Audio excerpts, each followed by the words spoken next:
O que está no caminho se torna o caminho. Que escolhas você está deixando moldar a sua história? Obstáculos? Dúvidas? Dívidas?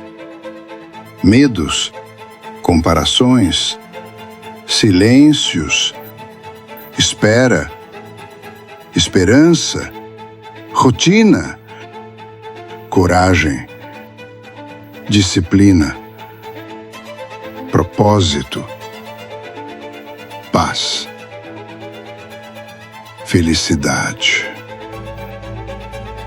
O que está no caminho é o que pode te fortalecer.